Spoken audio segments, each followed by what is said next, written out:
Komið þið sæl og verið velkomin í Kaffikrókinn, hlaðvarpsþátt Félags atvinnurekenda. Í Kaffikróknum tökum við fyrir ýmis mál sem varða rekstrarumhverfi fyrirtækjanna, samkeppnismál, atvinnufrelsi og annað slíkt. Og gesturinn í dag nágranni hérna úr Skeifunni, Arnar Sigurðsson, vínkaupmaður í Sante. Við komum nú ekki að tómum kofanum í honum í þessum efnum. Vertu velkomin. Já, takk. Þetta er búið. Byrjum að því að tala aðeins fyrirtækið þitt, Sante, sem rekið hérna hinum með við göttuna. Hvenær og hvernig var það til? Já, þetta byrjaði nú á sínum tíma bara sem svona innflutningur fyrir vín og vandamenn á þeim tíma þegar svona eftir að svo kallar Rosengren dómur féll í Svíþjóð, þá kom í ljós að það var engin það var engin lagaheimild fyrir því að samkvæmt EES-samningnum að banna fólki að sko flytja inn vín til eigin nota og án milligöngu ÁTVR sem er auðvitað bara kostnaðarauki. Nú það var auðvitað sko á lítið framboð af sérlagi svona handverksvínum svona frá Frakklandi myndi ég segja aðalega og champagne og fleiri slíkum svæðum sem auðvitað mikið lesbinn eftir og nú ég byrjaði bara að flytja inn vín til eiginnota fyrir mig og þá sem áttu með mér skrifstofu á þeim tíma sem var nú bara í Hellusundi og í gamlu íbúðarhúsnæði og nú kjallarinn var á endanum full nýttur þar og við fluttum út á Granda og síðan hingað í Skeifuna sem er nú svona náttúrulega miðpunturinn í Reykjavík, mætti kalla bara latínu hverfið hérna í Reykjavík. Já, við tökum við þetta. Já, það sem allt er að gerast sko, allir eiga leiðum og Í rigningunum á haustin þetta meira svona Feneyjar norðursins? Já, en við reynda sko talandi slíkt sko, þá erum við með sko, held ég eina uppbyttaða bílaplanið í Skeifunni sko, þannig að hér hjá okkur verður aldrei slitað eða snjór eða hálkublettir sko og þarf engan snjómókstur. Nú já, þannig að þar erum við komnir núna og næsta skref síðan áframhaldandi auðvitað bara stekkun og við erum til dæmis að setja upp fyrsta sjálfvirka bjórsjálfsalan að vera að setja upp kælikerfi núna í andrinu hjá okkur þar sem að fólk getur komið og verslað á snertiskjá og þarf að sannræna sig að sjálfsögðu með rafrænum skilríkjum og síðan er robot sem afgreiðir þá út lúðurnar, þannig að þetta er nú svona þróun áframhaldandi þróun sko, langt frá yfir í þennan já, má eiginlega segja kannski sko úr þeim hliðræna veruleika sem að sko lagafyrirkomulagið var á sínu tíma hannað yfir í þann stafræna veruleika sem við einfaldlega búum við í dag að þér varðar verslun og viðskipti. Sko nú segja áfengislögin að Íslenska ríkið hafi einkarétt á smásölu. Fór þetta bara fram hjá ykkur eða þið eru væntanlega að horfa þarna á ákvæði EES-samningsins? Já, ég myndi segja evrópskar netverslanir mega að selja neytendum hér hvað sem er í áfenginu. Ég held að ákvæði hafi fyrst og fremst farið fram hjá sko íslensku stjórnmálamönnum því að og eitt af því sem að til dæmis Finnar gerðu nýlega þeir auðvitað bara horfðust í augu við veruleikann og sáu að eftir að þessi Rosengren, hann er nú orðinn 18 ára gamall, þessi dómur, að eftir að hann féll að þá kom í ljós að það var auðvitað ekki heimilt að reka eða meina þegnum á svæðinu þess að flytja inn vín til eigin nota og Finnar einfaldlega bara horfðu í augu við veruleikann og breyttu sínu lögum og einfaldlega settu inn í lögin að íslensku neytendum væri heimilt, finnskum neytendum væri heimilt að flytja inn vín til eigin nota. Í dag í gegnum netverslun þá? Já, eða hvernig sem er sko og nú og menn vitna oft í þessu sambandi sko þegar menn fara nú að rífast þessi mál já, það sé óumdeilt að íslensku neytendur sé heimilt að flytja inn vín til eiginnota, en það alls ekki þannig, ekki frekar en það var þannig í Finnlandi, sko. Og það ekkert í íslensku lögum sem að heimila þér að kaupa vín til eiginnota erlendis frá og flytja það inn til, þó það sé til eiginnota. Slíkur innflutningur sem þó látið auðvitað viðgangast og búin að láta vera viðgangast alla tíð eða frá því að þessi dómur að þetta náttúrulega bara svona túlkun og byggir á þessum ES-dómi að það sé óheimilt að banna þér þetta slíkan innflutning. Nú, það hins vegar ekkert í lögunum ennþá og það sem að náttúrulega liggur alveg fyrir bara einfallega hjá Íslandi bara sama og lá fyrir Finnum að það var bara einfallega að færa þetta til betri, færa þetta bara inn í lögin og afnema þetta einokunarleyfi en það búið að gera það og það var gert 2018 þannig að til dæmis að settu meðal annars sterkan bjór í verslanir og nú komum við bara einmitt rannsókn á niðurstaða í því máli að heilt yfir þá jókst það sem að menn kalla aðgengi að áfengi jókst 15-falt en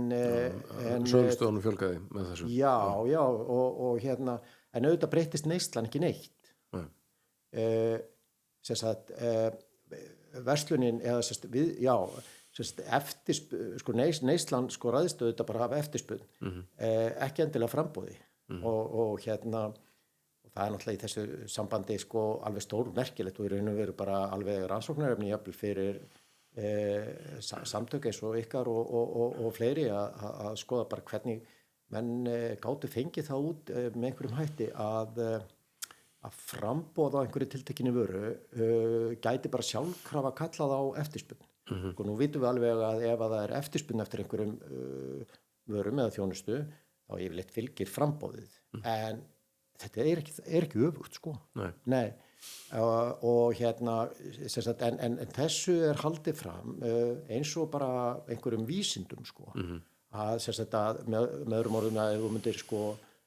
fjölga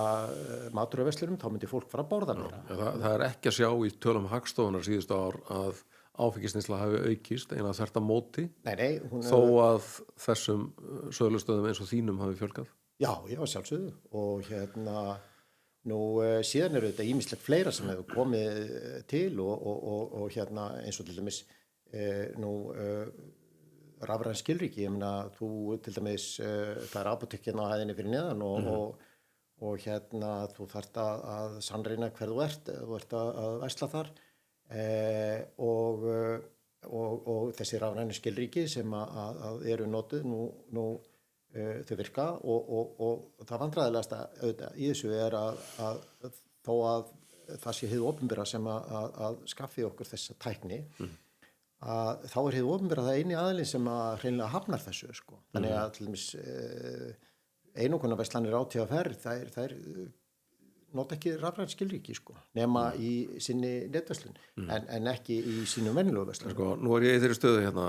á skrifstofunni minni að ég get hort út gluggann og fylgst með viðskiptum bæði hjá ÁTVR og hjá þér og það náttúrulega alltaf trafík hjá ÁTVR en ég sé að það líka mjög mikil trafík hjá þér. Hvernig hafa viðtökur neytenda verið? Jó, það ennþá þannig að meiri hluti okkar viðskiptavina fær heimsend og sem bara partur af því að auðvitað það að við séum og aðrir að inn á þessum markaði auðvitað eigur ekki endilega söluna en það auðvitað bara bætir hana og bætir hana þá í þeim skilningi að bæði að fólk að fá þetta heimsend og metur bara þá kosti sem því fylgir. Nú hendar auðvitað mörgum sem að kannski eru kannski erfitt með að ferðast þess að flytja þunga vöru og Já, hvað svo sem ástæður menn hafa fyrir því að vilja fá vín eða bjór heimsend og hérna ég sagði sko að okkar framboð hefði ekki sko endilega aukið söluna, það bara tölfræðileg staðreind sko þó svo að sér reyna að neita því heldur sko bæti verslunina þannig að já, heimsendingin eitt hagstæðara vöruverð skildi maður alltaf að væri eitthvað sem mætti skilgreinuna sem hagsmuni almennings og auðvitað erum við að bjóða betri verð í einhverju tilfellum sömu verð og í ÁTVR en í flestu tilfellum lægri og það verulega lægri. Svo hitt sko sem eru gæði og vissulega það kannski hugtak sem að má svona, kemur inn persónulegu smekkur hvers og eins og allt það en við erum einfaldlega líka að bjóða bara aðra vöru, miklu betri vöru og miklu fjölbreyttari vöru Ég tekur til því, þið eru svona svolítið í efri endanum á þessum markaði, getum við sagt Jú, svo kom nú einn til mín daginn sem var nú svona alltaf hissa hélt að við værum bara í ódýrustu vínunum sko, en þannig að það nú svona allskis, við erum auðvitað líka þar sko og erum auðvitað að bæta okkur þar sko. En þetta netversluna módel sko með einmitt svona gæða vörur, þetta eitthvað sem var hægt að útfæra á kannski fleiri vörur svona í matvörugeranum? Já, algjörlega og hérna nú rétt eins og Amazon byrjaði nú á sínu tíma bara sem verulega takmarkað módel sem að var að selja einhverja bækur að hérna orðið núna það sem ég kalla sko everything store þá erum við til dæmis að verið að undirbúa sko endursölu á fleiri hérna vörutegundum heldur en áfengi. Við höfum verið að selja til dæmis styrjurhogn sem við höfum flutt inn frá í eldi frá Þýskalandi ansjósur sardínur svona sem eru hérna ekki kannski fáanlegar í venjulegum matvöruverslunum og svo erum við jafnvel að hérna byrja núna sölu á frosnum kjúklingi, Bress kjúkling frá Fraklandi. Bress sem lítið þorp í Fraklandi þar sem ræktaður sérstakur kjúklingastofn, bláfættir kjúklingar og sem þetta hérna frjálst vappandi fuglar sem eru þá út í náttúrunni og ekki í búrum sem sagt og einfallega allt önnur vara heldur en þessi iðnaðarframleiðsla sem að fólk þekkir sem kjúkling. Þannig að við erum að hefja smá tilrauna starfsemi með þetta og hérna kynnum þá til leiks hérna þennan kjúkling með og í hverju hans eiginleikar felast og hvernig hún sé nú besta matreiðan og svo framvegis og jafnvel hvaða vín sé nú sniðum með honum og fleira og þetta bara heimsent og hérna Þú ert komin með kaupanda hérna sko Já sko þetta náttúrulega til dæmis bara vara sem að við til dæmis á ferðum okkar í Fraklandi hérna kaupum alltaf sko þetta bara allt önnur vara sko Nei, það missum okkur ekki í gúrminu sko, höldum áfram að tala þetta laga umhverfi áfengisverslunar við hérna hjá FA höfum nú verið mjög gagnrýnin á það talið að einkennast af sko miklum tvískinnungi á tíðum og löggjöfin hefur ekki fylgt þróun bara viðskipta og hérna tækni sko 2021 fjöldi fyrirtækja þar meðal þið farin að bjóða íslenskum neytendum áfengi á netinu og þetta eru fyrirtæki sem voru sko bæði á erlendri kennitölu eins og þitt og líka á íslenskum kennitölum eins og Bjórland sem reyndar búið að leggja upp laupana síðan en sko við fengum mikið af fyrirspurnum frá okkar félagsmönnum sem voru sko hikandi við að fara út í þennan bransa vildu skýrar línur og vildu ekki taka áhættu og við sendum dómsmálaráðuneytinu sem fór þá með áfengislöggjöfina ítrekkuð erindi við þurftum nú alveg að ganga mjög fast á eftir svari báðum þau að skýra bara hvaða reglur giltu og hvaða form netverslunar með áfengi væru lögleg ráðuneytið í rauninni tristi sér aldrei til að gefa skýr svör en við fengum bréf þar sem að stóð að sko áfengislöggjöfin hefði ekki þróast í takt við tímann og hún þyrfti heildar endurskoðana við síðan liðin 5 ár og það sem hefur gerst nákvæmlega ekki neitt. Akkurat. Og þannig að stjórnvöldurinn viðurkenna löggjöfin sig úrelt, hún taki ekki á bara þróun samfélags, tækni og markaðar. Nei, mitt. En enginn reynir að breyta henni. Hver heldur að sé skýringin á því? Þetta auðvitað bara því miður skortur á bara drifkrafti til þess að gera það sem maður þarf að gera. Svo eru þessi uppróp og æsingur út af öllum hlutum og svona einhvern veginn inngróið eitthvað vantraust á einkaframtakinu og ég hugsaði nú þegar við byrjuðum sem með býtu við erum með þessi rafræniskilíki, getur engin unglingur keypt. Hvað annað skiptir máli? Þetta er bara mjög einfalt. Ég meina lögin segja og engin mér vitanlega sem í þessa starfsemi minnst áhuga því að selja. Ég meina við eigum til dæmis bara unglinga og sjálf sem erum í þessu og nú meiri segja sem bindindismenn sem eru í bæði áfengisframleiðslu og áfengissölu á Íslandi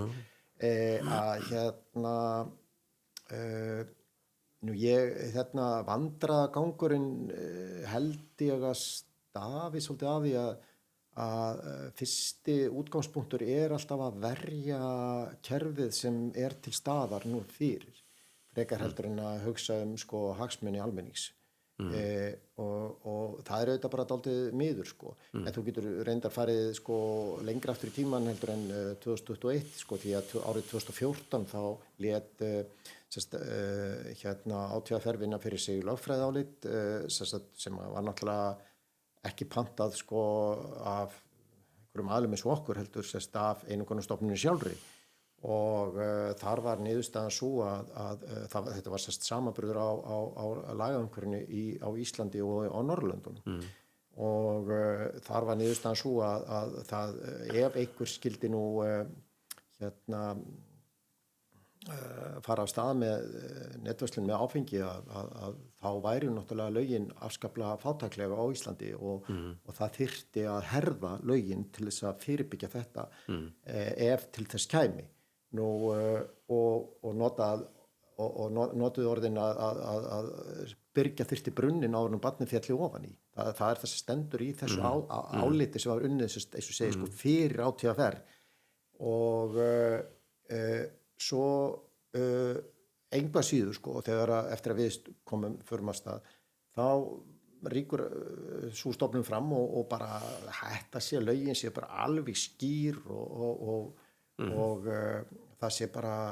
alveg ljóst að þetta sé brot á einkaleyfi ÁTVR fóru í mál, dómsmál sem að þeir töpuðu og þeir töpuðu því þannig lagatæknilega séð heitir þetta frávísun vegna aldarskorts en í dómsorðinu var tekið undir af 7 málsatriðum okkar, þá var 5 þeirra tekin fyrir í dómsorðinu sjálfu, orð rétt. Þannig að þetta var svona mál sem að vannst 5-0. Nú, og þráttur þessa, og þetta lagafrumvarp var auðvitað kynnt bæði fjármálaráðuneyti og dómsmálaráðuneyti á sínum tíma og að það þyrfti nú heldur betur að taka til hendinni og laga þarna fullt af atriðum. En ekkert að því var gert og nú það náttúrulega auðvitað bara þannig í lögum þó að þetta nú kannski lagatækni þrass en nú kannski frekar leiðilegt en það bara þannig í lögum að lög þurfa að vera skýr og það þarf að vera lögskýringar þurfa að vera til staðar bara til dæmis einfaldir hlutir eins og hvað stendur orðið heildsala, smásala hvað netverslun þetta hvorki til það engar lögskýringar hvorki í áfengislögum né nokkrum öðrum lögum áfengislögin náttúrulega stofnun til frá 7. áratugnum á síðustu öld nú búið að gefa át ákæru á grundvelli þeirra löggjafar á hendur ykkur og 2 öðrum fyrirtækjum þar með okkar félagsmannum fyrir að selja áfengi á netinu brjóta gegn einkarétti íslenska ríkisins ef við hins vegar skoðum málið þá var sá einkaréttur orðin ansi götóttur það voru nú sett lög sem að takmörkuða hann, það má selja orðið á framleiðslustað og það bara til dæmis bara þessi flotta bjórbúð hérna í Skipholtinu sem opin fram á kvöld. Reykjavík Brewery, alveg frábær staður. Það eru vínklúbarnir, kannski eins og Sante virkaði til að byrja með. Mjög margir. Það við erum með til dæmis áskriftar pakka. Ég meina ég bara í áskrift hjá svona klúbbi og fæ allt með léttvín í gegnum hann og það vín kemur aldrei við í ATFR. Nei, þú átt náttúrulega vesli heimabyggð, þú átt náttúrulega að koma í okkar klúbbu sjálfsögðu. Já, en látið það liggja með til hluta. Sko, ég get keypt mér bjór bara í staðarskála og tekið hann með mér óopnaðan. Ég var í útilegu í Þórsmörku sem var og það ég get keypt mér bjór og léttvín í bara afgreiðslunni í básinn þar sem ég borga fyrir tjaldstæðið mitt. Já. Ég get bara keypt mér bjór í 10-11 í Leifsstöð. Já, mitt. Og svo var það náttúrulega ríkið búið að einkavæði stærstu vínbúð landsins sem er vínbúðin í Leifsstöð. Jú. Þar er einkafyrirtæki sem rekur þessa áfengisútsölu þvert á þessi lagaákvæði þannig að maður er eiginlega með sjálfsafgreiðslukossum, notabenni. Sko, hvað er eftir af einkaréttinum? Já, þetta er náttúrulega þetta kristallast í máli sem að ESA, eftirlitsstofnun EFTA, er með í gangi núna, könnun, gagnvart Íslenska ríkinu og þeir sendu 7 spurningar og annars til Íslenska ríkisins og gáði frest sem var virtur, merkilegt nokk og síðan var haldinn pakkafundur þannig að nú býðum við bara eftir því að ESA tilkynni bara Íslenska ríkinu samningsbrot á EES-samningnum og þá á þeim forsendum að einkarétturinn í rauninni sé ekki lengur fyrir hendi. Já, ég meina til dæmis sko eins og brugghúsalögin eins og þau voru sett án nokkura fyrirvara svokölluð lýðheilsumarkmið að það búið að útdeila áfengisverslunarleyfum út alla koppagrundir og menn geta selt allir sem eru með brugghús sem framleiðir undir 500.000 lítrum geta þá selt á framleiðslustað algjörlega óháð og engar takmarkanir eða nokkur skilyrði faktist sett þar sko. Nú svona brugghúsalög voru sett víða í til dæmis á Norðurlöndum og meðal annars í Svíþjóð þar er sko stofnun sem heitir Lóðráðið eða lögráðið sem að svona hvað var að kalla það svona skynsemis kannar og lagafrumvörp áður eða lögð til fram á þingið og niðurstaða þeirra var að það yrði að setja sko lýðheilsu vara inn í lögin og það yrði að vera áróður skaðsemi áfengis á sölustað. Það er reyndar ekki í Systembolaget neitt slíkur áróður sko en og svo er því að vera kynning á starfsemi brugghússins og þetta er það að gera til þess að jafnræðis sjónarmið að vera gætt bæði jafnræðisreglunar sko, sem er í sænsku stjórnarskránni sem er bara eins og íslensku þú getur ekki útdeilt bara einhverjum sérleifum án nokkurs rökstuðnings en bannað svo öðrum því sama. Nú það er líka gerð skýr krafa jafnræði í EES-samningnum. Það er engar kröfur slíkar á þessum litlu útsölum hjá framleiðslustöðunum hér, þú þarft ekki að fara í skoðan að vera í verksmiðjunni hjá Reykjavík Brewery til dæmis. Nei. Og það sé örugglega bara mjög sniðugt sko. Og síðan var náttúrulega hitt málið sem þú myndist á sem er sko að það sé búið að einkavæða stærstu sko áfengisverslun landsins sem er í Leifsstöð. Sko já, það voru að spyrja hvað stendur eftir af þessu einkaleyfi. Sko það eru auðvitað ekki neitt sko. Þetta er náttúrulega löngu sko fallið og það er bara virðist vera svo erfitt að er einhvern veginn fyrir marga er bara einhvern veginn þægilega að lifa með lýginni heldur en að sko horfast í augu við veruleikann sko. Ég hjó eftir því fyrra árinu bæði fjármálaráðherrann og formaður allsherjar og menntamálanefndar Alþingis Víðir Reynisson komu í viðtöl og sögðu að það væri í rauninni bara best að dómstólar skæru úr þessi mál sem sagt lögmæti netverslunar og svo framvegis þannig að pólitíkin er að ýta verkefninu frá sér og finnst betra að þú og Vilhjálmur og Óli í Smáríkinu og fleiri sitja á sakamanabekk til að leysa úr því hvað má og hvað má ekki í staðan fyrir að setja eitthvað skynsamlega reglur. Já, þetta náttúrulega alveg forkastalegt sko og ber vottum bara að menn bara hafi ekki alveg skilning á sko réttaríkinu og auðvitað það þannig að sakamál gilda mjög stífa reglur öfugt við til dæmis einkamál. Þannig að sko ef við værum eitthvað ósáttir með girðingun á milli lóðan okkar eða eitthvað þá getum við þetta ekki stemt hér eða öfugt og það bara dómtekið og svo framvegis. Sakamál sko það sem að hið opinbera að beita sko mikilli yfirburðastöðu með ótæmandi sjóði skattgreiðanda vegna þess að þar eru embættismenn sem að þurfa aldrei að standa gjörðum sínum skil og að slík mál gilda allt aðra reglur og það bara ekki þannig að sakamál séu ætluð til þess að leysa úr einhverjum ágreiningsmálum. Þau eru hugsuð til þess að refsa fólki. Já, það gerðar gríðarlega kröfur til skýrleika refsaheimilda og það þarf að vera ekki bara góðar líkur á sakfellingu heldur nánast öruggar sko. Þannig að allir þú keyrir yfir á rauðu ljósi það nokkuð augljóst að sko hvert broti var og það alveg allt í lagi sko sakfelling verður þar nokkuð örugg en í einhverju svona máli sem mjög sko flókið lagatæknilega og varðar rétt og það þarf að leita ráðgefandi úrskurðar EFTA-dómstólsins og þetta líka tengist líka stjórnarskrárvörðu atvinnufrelsi og svo fram og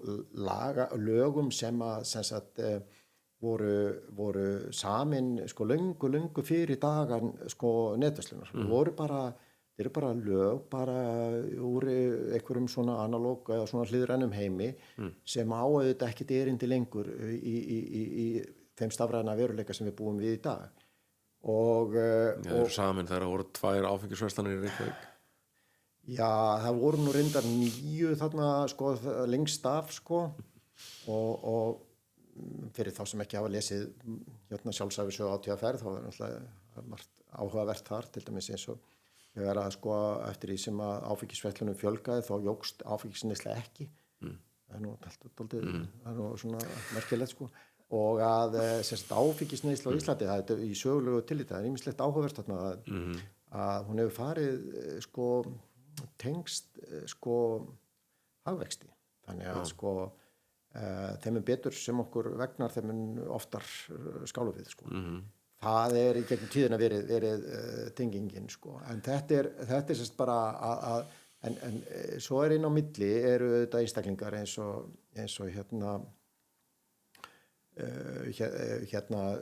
bæði sko flutningsmenn Grímur og fleiri sem að Grímur til dæmis fyrrverandi lögreglumaður. Þá tala þingmannafrumvarp Viðreisnar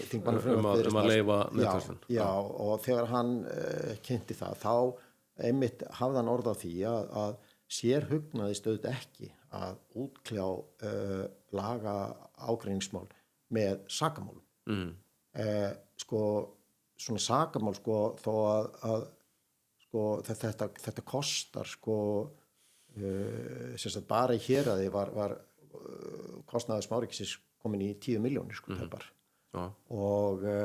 þannig að nú og ég meina þetta auðvitað sko sakamál auðvitað notið í svona þjóðfélögum þar sem að við viljum auðvitað ekki bera okkur saman við sko ég meina það ekki skortur á sakamálum til dæmis í Rússlandi sko ég líka velti fyrir mér svona tímalínun í þessu menna þið og aðra netverslanir starfið í 4-5 ár án í rauninni nokkura afskipta yfirvalda lögreglan bara hummar fram af sér þessar kærur ÁTVR og eitthvað svona og maður bara skildi þá sko vel eftir svona eins og þegar að sko sko var einhver æsingur yfir því að það var í bingo á sunnudegi því að það braut í báða við einhverja helgidagalaggjöf bara, þú veist, úrelt löggjöf úr takti við tíman. Og þetta eru verslunarhættir sem að bara tíðkast í öllum löndum í kringum okkur og misbjóða ekki réttar vitund held ég nokkurs manns einhvers svona lítils, frekar öfgafulls hóps. Hefur einhverja skýringu á því af hverju sko farið allt í hennu aukin harka í málið og lögreglan fór að gefa út ákærur? Sko, getur það verið við vorum pólitískur þrýstingur? Það er náttúrulega augljóslega og sem að minnst núverandi dómsmálaráðherra sver af sér auðvitað mjög ákveðið en Sigurður Ingi sem sagt á sínum tíma hann sem fjármálaráðherra sendi sko þess að við köllum auðvitað bara hótunarbréf á lögregluna, skulum hafa það í huga ég meina Sigurður Ingi var sko sá aðili sem að hélt utan fjárveitingavald til lögreglunar á þessu tíma að lögreglan skildi nú girða síðu brók og gefa út ákærur bara því að honum fannst það og þarna náttúrulega Sigurður Ingi auðvitað bara skilur ekki eins og margir aðrir kannski þrískiptingu ríkisvaldsins sko, sem auðvitað fer broti. Nú en þarna en við auðvitað það sem að þetta til dæmis ákæran okkur kemur í beinu framhaldi af því að ÁTVR lokar útibúi sínu á Fáskrúðsfirði og fyrir íbúana þar þá voru það auðvitað ekki góða fréttir og ÁTVR hafði verið rekið í litlu rými inni í matvöruverslunni á staðnum og íbúarnir höfðu bara einfallega samband við okkur og spurðu hvort við getum ekki bara opnað afhendingarstað þannig ekki þannig séð eiginlega verslun þetta ekki þannig að fólk lappi inn og tækjur hillum heldur kaupir það á netinu og við gerðum það opnum þarna við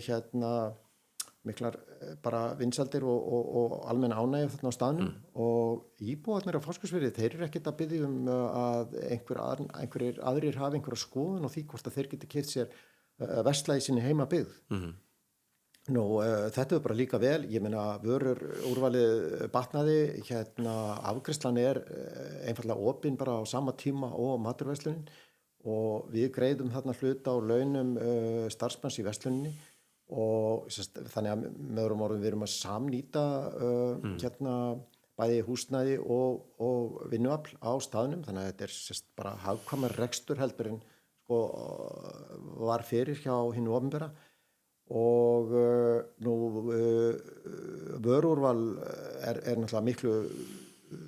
bæði stærra og betra að minnst kosti á okkar mati nú vöruverð er talsvert lægra nú geta íbúar Reyðarfirði geta keyrt þarna yfir og keyrt sér Aperol á 20% lægra verði heldur en á Reyðarfirði 20% og fleiri vörur sem að þannig að allt í einu matvöruverslunin orðin sko aðdráttarafl í stað þess að kannski hefði verið að fólk hefði keyrt í burtu þarna til þess að kaupa í matinn úr því að þyrfti hvort að fara í ríkið á Reyðarfirði sko. Þú nefndir áðan að sko þetta er dýrt. Það frekar óheppilegt sko að þessi ákæra skildi koma beint í framhaldi af því að við opnuðum þarna og býður auðvitað bara frekar skýringar hvort að það sé einhver tenging þar á sko. Já, þú nefndir að það veri dýrt að verjast þessum ákærum kostar einhverja 20 milljóna ég velti fyrir mér hvers vegna stóru krakkarnir í bransanum séu látnir í friði ég meina bæði Costco og Hagar eru með netverslun en lögreglan fer á eftir minni fyrirtækjunum já þetta er þetta er mjög merkilegt sko þetta er mjög merkilegt og og ég veit ekki hvort að nafnið á smáríkinu hafi þótt áhugavert með það þetta væri svona þar væru minnstu varnindunar en það var nú ekki því að þeir eru nú með alveg frábæran lögmann fyrir sig og það er sama hjá sko af hverju er forstjóri sko Costco ekki ákærður eins og við ég skil það ekki og þetta er líka mjög furðulegt að sko þetta eru prófmál þetta er sakamál sem er rekið á forstöðu prófmáls eða prófmála fyrsta lagi sko ef þú þarft að fara í prófmál þá liggur í augum uppi að málið er ekki alveg skýrt eða hvað annars þyrftur ekki að fara í koma, annars myndur bara ákæra fyrir alla starfsemina. Fjármálaráðherranum tókst nú að segja í sama viðtalinu fyrir árinu að lögin væru alveg skýr og að það þyrfti úrskurð dómstóla til að skýra þau? Einmitt, þetta náttúrulega maður bara, þetta er nú einn ráðherra í, nú er þetta ríkisstjórn Jóhann Páll, hann minnist á að Costco áhrifin hafi verið ansi góð fyrir varðandi vöruverð á landinu og vildi kalla eftir meiri Costco áhrifum. En við nú byrjaði á byrjunni, Costco afritaði okkar uppsetningu og fór að selja áfengi í netverslun í sinni búð, með afhendingu í sinni búð og ég held að væri nú nær fyrir fyrir Jóhann Pál að horfa til samti áhrifana í því efni þetta auðvitað bara lækkar þarna vöruverð til almennings bæði hjá okkur og þeim og það er náttúrulega hans flokkur og náttúrulega aðalega hans heilbrigðisráðherra sem stendur auðvitað gegn því að fyrirliggjandi frumvarp eða frumvarp sem var lagt fram á síðasta þingi fái einfaldlega bara þinglega meðferð fari bara í atkvæðagreiðslu og þetta er alveg furðuleg venja á Alþingi. Það eru lögð fram frumvarp sem eru alveg augljóslega meirihluti fyrir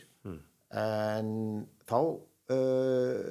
semja menn í einhverju svona baktjaldamakki að frumvarp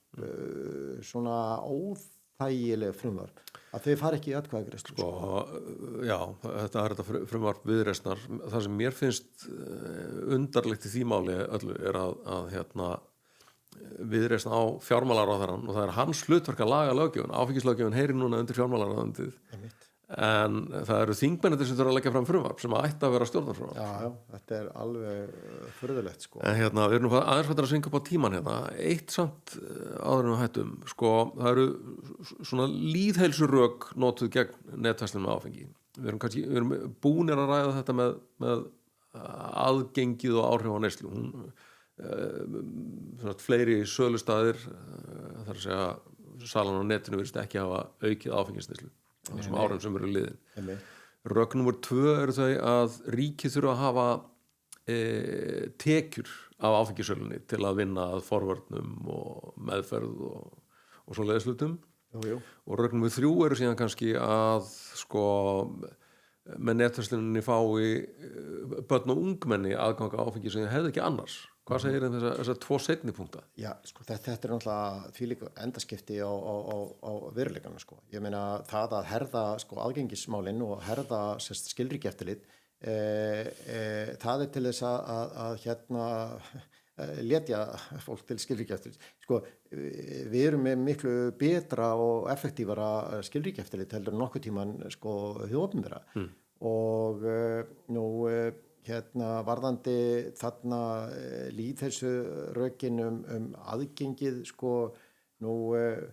hvar voru þessar gagnrýnisraddir þegar til dæmis Leifsstöð var breytt í einn allsherjar áfengis rangkala þar sem að áfengi, leikföngum, snirtivörum og salgæti er öllu fléttað saman afar smekklega. Það kemst hvorki inn í út af þess að sjá áfengi í hillum. Nei, þetta er eins og bara labbi gegnum IKEA þú veist, þetta er siksak allt í gegnum og allt við áfengisölu sem á alla kanta býtu hvar voru þessar gagnrýnisraddir þá? Þetta er voðalega furðulegt. Nú annað býtu það verður nærtækt kannski að rannsaka það þeir sem að fara í endurkomu upp á Vog sem Markús, var það vegna þess að þeir gengu gegnum Leifsstöð.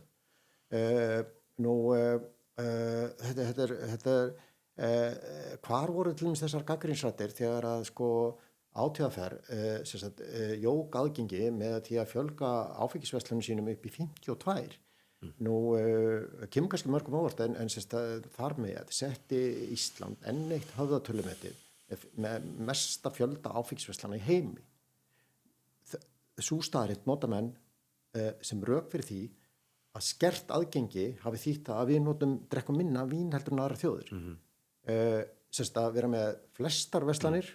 það þýðir minnsta neysla. En þetta með tekjurnar á áfengisölunni sem halda ÁTVR sé einhver mjólkurkýr fyrir ríkið. Já, það náttúrulega grundvallar misskilningur. Sko. Áfengisgjaldið auðvitað greitt í tolli og hefur auðvitað ekkert með ÁTVR að gera. Nú rekstur ÁTVR eins og kostar sko 5,5 milljarð á ári og ég stundum talaði svona endurhverfa verkfræði sko að skulum segja bara að við værum með bannár og að innleiða verslun með áfengi í fyrsta skipti og það væru kannski 2 hugmyndir. Það væri annars vegar sko að setja netverslun þar sem allir þyrftu að auðkenna sem er rafrænum skilríkjum og þetta væri bara gert með ábyrgum hætti og svo framvegis setja siðareglur til dæmis auglýsingar, kynningar, opnunartíma og eitthvað fleira, skilur við eins og bara gengur að gerist. Eða þá að setja upp einhverja 52 sérverslanir út allar koppagrundir sem að það sem væri bara treyst og sjónrænt mat bara á svona, já, við starfsfólki bara mun eftir að spyrja skilríki.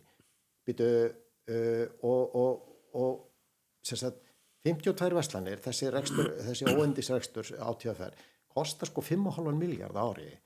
og fyrsta spurningin væri þá líklega ef við sér þjóð ætlum að fara að borga 5,5 milljarð fyrir rekstur á sérverslunum með áfengi hvar á að skera niður í velferðarkerfinu fyrir því er þá væntanlega spurt sko. En síðan eru margir sem að átta sig ekki á því að ÁTVR er tvíhöfðaskepna. Það er annars vegar heildsala með tóbak og tóbaksframleiðandi, skulum ekki gleyma því. Já, þeir séu nú hættir því sko. Nei. Eru þeir ennþá að framleiða neftóbakið? Já, frábært sko. Ríkið er að framleiða já, sko. Og sem sagt, allur hagnaður átvr kemur úr þessari tóbaksheilsu. Þetta eru bara vörubretti upp í vöruskemmu upp á Höfða þar sem að þessir endurseljendur N1 eða Hagar eða eitthvað, þeir koma þarna bara með einhverja trukka og sækja bara bretti af sígarettum og slíku. Nú allur hagnaður kemur þar og þegar það skoðar nú þetta betur og ferði gegnum ásreikning ÁTVR að þá fyrsta lagi það sem stingur í augun er að afkoman af tóbaksheilsunni skuli ekki vera sérgrein í reikningum.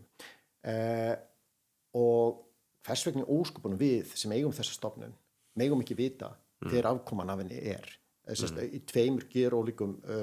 rækstrarþóttum. Það er hins vegar Evrópulög sem að gera það verkum að fyrirtæki sem eru með þessa veltu þeim beri að aðskilja í kostnaðargreini í bókhaldi. Nú, reksturinn á þessu 52 verslunum, þær eru örugglega 5-6 af þeim eru reknar með ágætis hagnaði, en allar hinar með tapi.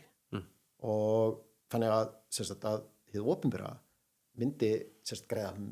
meira á því að hætta þessari starfsemi heldur en hitt sko. Þannig að áfengisgjaldið náttúrulega skilar sér sama hvort flaskan er seld í einkareikinu búið eða ríkisbúið. Að sjálfsögðu. Og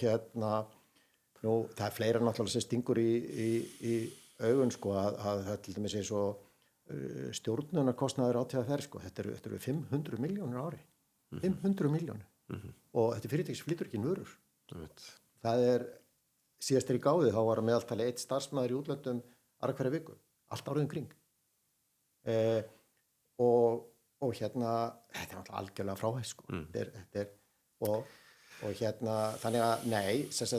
tekjur hins opinbera koma í tolli, koma ekki af rekstri ÁTVR og ÁTVR er að skila 250 milljónum í ríkissjóð í fyrra sko, miðað við þá fjármuni sem er bundnir í þessu rekstri, það er bókhaldsmáli kallast þetta arðsemi af eigið fé, að þannig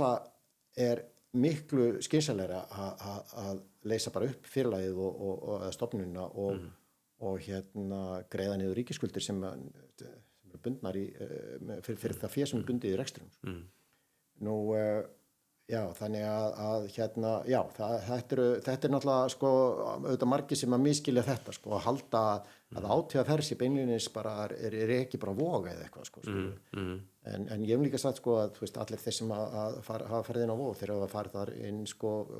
hvort heldur er þrátt fyrir átíðaferð eða vegna átíðaferð sko, það er hérna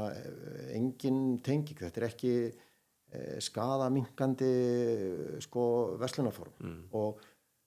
eins og við ræddum sko, ég meina, þú veist, allar dómsdagsspár í gegnum tíðina, þú veist, á sínum tíma frjálsopnatími á Krám í Bretlandi, þú veist, þeim hefur fækkað cirka helming sko síðan, þú veist, það eru bara aðrir hvatar, það er bara allt aðrir þættir sem skýra eftirspurn eftir, þú veist, en það er alltaf þessi lýðheilsu eða hjarðheilsu iðnaður fer alltaf upp á afturlappirna með allt sem að þessu tengist sko, allar tilslaganir sko. Nú erum við búin að sprengja tímaraman á þessum þætti. Ein spurning í lokin, ég ætla að biðja þig að gerast spámanlega vaksin. Hvernig heldur að viðskiptaumhverfið fyrir áfengadrykki muni líta út hérna á Íslandi eftir, segjum, 5 ár? Ég held að þá verði bara viðskiptafrelsi orðið innleitt. Við erum að detta inn í tíma þar sem að netverslunin er að fara að taka miklu stakkaskipti með tilkomu gervigreindar, svo kallað agentic commerce er að taka þar yfir, appin er að fara á símanum og viðmótið verður bara gervigreind. Þetta verður þá eftir 5 ár verður búið að breyta þessum lögum sko, hvort sem það verður gert á næsta þingi eða tilneytt hjá vegna ESA krafna eða að þingmenn bara gerir sér brók og einfallega bara gerir það sem þarf að gera sko. Vinni vinnuna sig? Já, ég meina þú veist, það er allskyns sko nýsköpun og þróun í þessu sem að, ég meina, við erum búin að skrifa okkar eigið netverslunarkerfi sem að, þú veist, tekur fram öllu því sem að gert er í erlendu kerfum og sérhæft bara fyrir þessa starfsemi. Við erum að nota róbota í afgreiðslu sem að hefur hvergi verið gert í heiminum